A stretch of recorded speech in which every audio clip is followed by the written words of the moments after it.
وبركاته. الحمد لله وكفى وعلى عباده الذين اصطفى. أما بعد، قال الله سبحانه وتعالى في كلامه القديم: أعوذ بالله من الشيطان الرجيم، بسم الله الرحمن الرحيم. فويل للمصلين الذين هم عن صلاتهم ساهون. وقال نبي الله محمد صلى الله عليه وسلم: إذا كنت في الصلاة فصلي صلاة مودع أو كما قال عليه الصلاة والتسليم. சங்கைக்கும் மிகுந்த மரியாதைக்கும் உரித்தான மேலான பெரியவர்களே, பாசத்திற்குரிய சகோதரர்களே, அருமை நாயகம் ஸல்லல்லாஹு அலைஹி வஸல்லம் அவர்களின் நற்பாக்கியங்கள் நிறைந்த உம்மத்துமார்களே, அருமை நாயகம் ஸல்லல்லாஹு அலைஹி வஸல்லம் அவர்கள் பல்வேறு கட்டங்களில் இரத்தின சுருக்கமாக உம்மத்திற்கு பல செய்திகளை சொல்லியிருக்கிறார்கள். மிக குறைந்த அளவில்தான் பெருமானார் ஸல்லல்லாஹு அலைஹி வஸல்லம் அவர்கள் நீண்டதோர் பிரசங்கம் செய்துள்ளார்கள். மற்றபடி அதிகமான சமயங்களில் சஹாபாக்களுக்கு இரத்தின சுருக்கமான உபதேசங்கள், வாழ்வில் எடுத்து நடக்க வேண்டிய செய்திகளை எடுத்துரைப்பார்கள். ஒரு ஹதீஸில் ஒரு சஹாபி நபிதங்களிடத்திலே வந்து, பெருமானார் ஸல்லல்லாஹு அலைஹி வஸல்லம் இடத்திலே வந்து, யா ரசூலல்லாஹ் இல்னி வ அவ்ஜிஸ், எனக்கு உபதேசம் செய்யுங்கள் நாயகமே, அதுவும் சுருக்கமாக செய்யுங்கள். அவர் வேண்டுகோள் வைக்கிற போதே, நபியிடத்தில் அவர் வந்து கேட்கிற போது எப்படி கேட்கிறாரு, எனக்கு நீங்கள் இரத்தின சுருக்கமாக உபதேசம் செய்யுங்க. பொதுவாகவே நபி ஸல்லல்லாஹு அலைஹி வஸல்லம் அவர்களுடைய பேச்சு அப்படித்தான் இருக்கும். அவர்கள் தங்களை பற்றி சொல்லும்போது இப்படி நம்ம இடத்துல சொல்வார்கள்: ஊத்தீத்து ஜவாமிஉல் கலீம், நான் இரத்தின சுருக்கமான வார்த்தைகள் வழங்கப்பட்டுள்ளேன். பெருமானாருடைய வார்த்தைகள் சிறிய அளவில் இருக்கும், அதன் கருத்து பெரிய அளவில் இருக்கும். அப்படி இருக்கும்போது அந்த நபித்தோழர் வந்து நபியிடத்திலே கேட்கிற போதே, இல்னி வ அவ்ஜிஸ், எனக்கு உபதேசம் செய்யுங்கள், அதுவும் சுருக்கமாக செய்யுங்கள். அப்போ நபிகள் நாயகம் ஸல்லல்லாஹு அலைஹி வஸல்லம் அவங்க அந்த மனிதருக்கு ஒரு 3 உபதேசங்கள் செய்தார். நபி ஸல்லல்லாஹு அலைஹி வஸல்லம் அவர்கள் அந்த மனிதருக்கு 3 உபதேசங்கள் செய்தார். அது அவருக்கு மட்டுமல்ல, பொதுவாக நாம் அடிக்கடி பயான்களில் கேட்போம். என்னென்னா, சஹாபாக்களுக்கு நிகழக்கூடிய சம்பவங்கள்,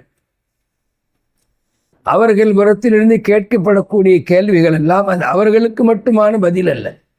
அந்த சம்பவத்தினுடைய சட்டங்கள் அவர்களுக்கு மாத்திரமல்ல, உம்மத்தின் கடைகோடி முஸ்லிம் வரை அனைவரும் பின்பற்றுவதற்கான சட்டங்களைத்தான் நபிகள் நாயகம் ஸல்லல்லாஹு அலைஹி வஸல்லம் அவர்கள் அந்த சஹாபியின் வழியாக நமக்கு சொல்வார்கள். அனைவரும் பின்பற்றக்கூடிய உபதேசங்களை தான் நபிகள் நாயகம் ஸல்லல்லாஹு அலைஹி வஸல்லம் அவர்கள் அந்த சஹாபியின் வழியாக நமக்கு உபதேசிப்பார்கள். அப்படியானால் நமக்கும் அந்த உபதேசம் மிக அவசியமானது என்பதை உணர்ந்து நாம் இதை உள்வாங்க வேண்டும். ஏன்னா, ஒரு சஹாபி வந்தாங்க, நபியிடத்தில் உபதேசம் செய்ய சொன்னாங்க. நபி ஸல்லல்லாஹு அலைஹி வஸல்லம் அவங்க அவரை விழித்து, அவரை அழைத்து உபதேசம் செய்தார்கள். அது அவருக்கு தான்பா அப்படின்னு நாம நினைக்காம, எப்போ அந்த ஹதீஸ் வந்து பொது சபைக்கு வந்துருச்சோ, அந்த ஹதீஸு அவருக்குள்ளேயே இருந்து அவர் மட்டும் துனியாவில் அதன்படி வாழ்ந்திருந்தால் அது வேற.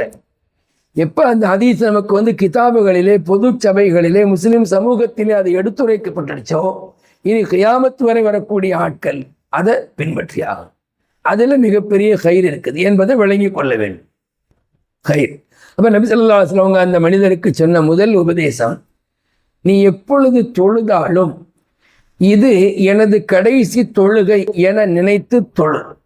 இதா குன்த ஃபீ ஸலாத்திக ஃபஸல்லி ஸலாத்த முவத்திஇன், நீ தொழுகையில் இருந்தால் எப்படி நினைத்து தொழ வேண்டுமா, நான் விடைபெற்று செல்லக்கூடியவனாக இருக்கிறேன் துன்யாவை விட்டும், அப்போ இது என்னுடைய கடைசி தொழுகை என்கிற சிந்தனையோடு தொழு என்ற அற்புதமான ஒரு செய்தியை சொன்னார்கள்.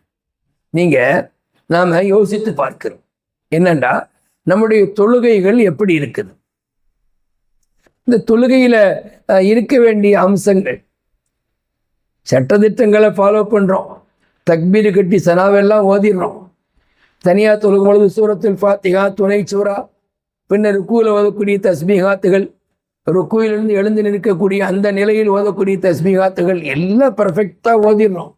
இது மட்டும் போதுமா? தொழுகையில் என்ன இருக்க வேண்டுமோ அது நம்மிடத்தில் அதிகமான மக்களிடத்தில் இல்லை. அது என்ன அப்படின்னா, என்கிற ஒரு பக்தி நிலை, ஒரு பயபக்தி. இந்த பயபக்தி வருவதற்கு நபி அவங்க இந்த உபதேசத்தை சொல்றாங்க பாருங்க. நீங்க ஒவ்வொரு தடவையும் தொழும் போது அடுத்த தொழுகைக்கு நான் இருப்பேனா என்று தெரியாது. அதுதானே யதார்த்தம், அதுதானங்க யதார்த்தம். மாத்ததிரி நப்சும் பி அக்கி அருளின் தமூத், எந்த ஆன்மாவும் எந்த பூமியில் மரணிக்கும் என்று தெரியாது என்கிற ஆயத்திற்கு விளக்கம் சொல்லக்கூடிய முஃபஸ்ஸிரீன்கள், திருக்குர்ஆனுடைய விரிவுரையாளர்கள் எந்த சமயத்தில் மரணிக்கும் என்பதும் அந்த ஆன்மாவுக்கு தெரியாது என்று விளக்கம் சொல்வார்கள். அப்போ சமயமும் தெரியாது நமக்கு, மரணிக்கக்கூடிய இடமும் தெரியாது நமக்கு. இந்த ஊரில் இருப்போம், திடீரென்று சம்பந்தமே இல்லாமல் வேறொரு ஊருக்கு சென்றிருப்போம், எதற்காக அங்கே போனோம் என்று தெரியாது. அங்கே நமக்கு அல்லாஹ் நம்முடைய வாழ்வின் இறுதி நிலையை வைத்திருப்பான். அப்ப தொழும்போது நம்முடைய ஒவ்வொரு தொழுகையும் கடைசி தொழுகை என நினைத்து தொழுதார். அதாவது ஒரு பக்கம் பயம் இருக்கணும், இன்னொரு பக்கம் அல்லாஹ்வின் மீது ஆதரவும் இருக்கணும். நான் நீண்ட காலம் வாழுவேன், என்னுடைய அமல்களுடைய அந்த பட்டியலை, அதாவது பட்டோலையை நான் அலங்கரிப்பேன் என்கிற அந்த சிந்தனையெல்லாம் இருக்கணும். யாருமே என்ன செஞ்சிடக்கூடாது, மௌத்தை நினைத்து பயந்து பயந்து பயந்து துனியாவுடைய வாழ்க்கையை மிஸ் பண்ணிடக்கூடாது. அதே சமயத்தில் இப்படி ஒரு சிந்தனையும் உள்ளத்தில் ஓடணும். என்னண்டா, இது எனக்கு கடைசி தொழுகை. அப்படி ஓடினால் அந்த தொழுகை இருக்க வேண்டிய அம்சங்களோடு இருக்கும். சஹாபாக்கள் எல்லாம் எப்படி தொழுவார்கள், வலிமார்கள் இறைநேசர்கள் எல்லாம் எப்படி தொழுதிருக்கிறார்கள். ஏன் நமக்கு மதுஹபுகளை கொடுத்த இமாம்களின் தொழுகை எப்படி இருந்தது, அல்லாஹு அக்பர். அப்படிதான் அல்லாஹுவினுடைய பயபக்தியோடு இருந்தது. அல்லாஹ் குர்ஆன் ஷரீஃபில் ஒரு இடத்துல பயபக்தி இல்லாத தொழுகையாளர்களை பற்றி அல்லாஹு தஆலா சத்தம் போடுறான். ஃபவைலுல் லில் முஸல்லீன் என்று சொல்றான். அந்த தொழுகையாளிகளுக்கு நாசம் உண்டாகட்டும்னு சொல்றான். நமக்கே பயமா இருக்கு, நாமளும் தான் தொழுகிறோம், நானும் தான் தொழுகிறேன். அந்த முஸல்லீன்ல நான் இருப்பணும், அந்த தொழுகையாளிகளில் நான் இருப்பணும் என்கிற அச்சம் எனக்கு இருக்குது. ஏன் அல்லாஹ் எந்த தொழுகையாளிகளை சபிக்கிறான், எந்த தொழுகையாளிகளுக்கு நாசம் உண்டாகட்டும் சொல்றான்னு பார்த்தா, அல்லதீனஹும் ஃபீ ஸலாத்திஹிம் சாஹூன், எவர்கள் தங்களுடைய தொழுகையில் பொடுபோக்காளர்களாக தொழுவார்கள், மறதியாளர்களாக தொழுவார்கள், கவனக்குறைவு உள்ளவர்களாக தொழுவார்கள் என்று சொல்லும் போதே பயமா இருக்கு. நம்ம தொழுகையும் அப்படித்தானே இருக்குது, கொஞ்சம் கவனக்குறைவாக தானே நாமளும் தொழுகிறோம். சில சமயத்தில் ரக்காத்துகளை மறந்துடுறோம், சில சமயத்தில் ஓத வேண்டியது ஓதாம மறந்துடுறோம். எத்தனையோ நிலை மாற்றங்கள் ஏற்படுது. அப்ப ஏன் தொழுகையும் கவனக்குறைவாக இருக்குது, நானும் இந்த ஆயத்திற்கு வந்து விடுவேனா என்கிற பயம் இருக்கு. மேலான பெரியவர்களே, ஒரு கிராமவாசி ஒருவர் நபியிடத்தில் வந்து அப்படி கேட்கவும் செய்கிறார். யா ரசூலல்லாஹ், அல்லாஹு தஆலா இப்படி எல்லாம் சொல்கிறானே, ஃபவைலுல் லில் முஸல்லீன அல்லதீன ஹும் அன் ஸலாத்திஹிம் சாஹூன், தொழுகையில் பொடுபோக்காக தொழக்கூடிய தொழுகையாளிகளுக்கு நாசம் உண்டாகட்டும் என்று சொல்கிறானே, நம்மில் யார் முழுமையான கவனத்தோடு தொழ முடியும்? உண்மைதானே? சஹாபாக்கள் என்ன மலக்குகிறா? அப்ப அவர்களுக்கே அந்த நிலை என்றால் நாம் என்ன செய்வது? அப்ப நபி ஸல்லல்லாஹு அலைஹி வஸல்லம் அவங்க அந்த சஹாபி இடத்துல சொன்னாங்க, நீ உன்னுடைய கேள்வி சரியானதுதான். ஏன்னா முழு கவனத்தோடு யாராலும் தொழ முடியாது. ஷைத்தான் நம்மளை வழிகெடுக்கிற பல சந்தர்ப்பங்களில் ஒரு சந்தர்ப்பம் தொழுகையின் போது வழிகெடுக்கிறான். அவனுக்கு ஒரு தனி பேர் இருக்கு, அந்த தொழுகையின் போது வழிகெடுக்கக்கூடியவனுக்கு ஒரு தனி பேர் இருக்கு. நம்ம தொழுகை தக்பீர் கட்டின உடனேயே வந்து ஆஜராயிடறான். இமாம் பாங்கு சொல்லுகிற போது தொலை தூரம் ஓடி போறான், பாங்கு முடிந்த உடனே உள்ளார வந்துடுறான். இகாமத்து சொல்லுகிற போது அல்லாஹுடைய மகத்துவத்தை சொல்லப்படுது இல்லையா, அல்லாஹுடைய மகத்துவம், அல்லாஹு அக்பர் என்று சொல்லப்படுதில்லை, அல்லாஹ் மிகப்பெரியவன். மறுபடியும் வெளியே போயிடுறான். தக்பீரை கட்டியதும் நமக்குள் வந்து விடுகிறான். வந்து நம்முடைய ரக்காத்துகளை மறக்கடிக்க செய்கிறான், நம்முடைய கிராத்துகளை மறக்கடிக்க செய்கிறான், நம்முடைய ருக்கு மற்றும் நிலைகளை மறக்கடிக்க செய்கிறான். என்ன செய்ய முடியுமோ எல்லாம் செய்யறான். இப்போ அந்த சஹாபி நபியிடத்துல என்ன கேட்கிறாங்க, யா ரசூலல்லாஹ், அல்லாஹ் இப்படி சொல்லுகிறானே, நம்மில் யார் முழு இதோடு தொழுவது? இப்போ நபி அவங்க சொன்னாங்க, தொழுகை முடித்த பிறகு அஸ்தக்ஃபிருல்லாஹ் அல்-அஸீம் என்று 3 முறை ஓதிக்கொண்டால் அந்த தொழுகையில் உண்டான கவனக்குறைவுகளுக்கு மன்னிப்பு வழங்கப்பட்டு, அந்த தொழுகையில் ஏற்பட்ட கவனக்குறைவுகள் பொடுபோக்குகளுக்கு அல்லாஹ் மன்னிப்பு வழங்கி விடுகிறான் என்று அந்த சஹாபிக்கு சொன்னார்கள். என்று சொன்னால் நமக்கு என்ன புரியுது? ஒவ்வொரு தொழுகையும் பர்ஃபெக்டாக, அதாவது முழு கவனத்தோடு இருக்க வேண்டும். அதுக்குத்தான் நபி ஸல்லல்லாஹு அலைஹி வஸல்லம் அந்த உபதேசம். உன்னுடைய தொழுகையில் நீ இருந்தால் இது உன்னுடைய கடைசி தொழுகை என்று நினைத்து தொழு.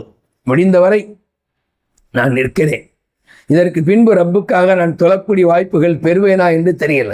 இதுதான் நான் ரப்பிடத்தில் பேசக்கூடிய கடைசி சந்தர்ப்பம். ஒரு ஆள்கிட்ட நம்ம பேசிக்கிட்டு இருக்கோம், இதுக்கப்புறம் அவரை சந்திக்க முடியாதுன்னு சொன்னால் கொஞ்சம் நம்ம எவ்வளோ கவனத்தோடு அவர்கிட்ட பேசுவோம், அங்கும் இங்கும் கவனத்தை சிதற விடாமல் பேசுவோமா இல்லையா?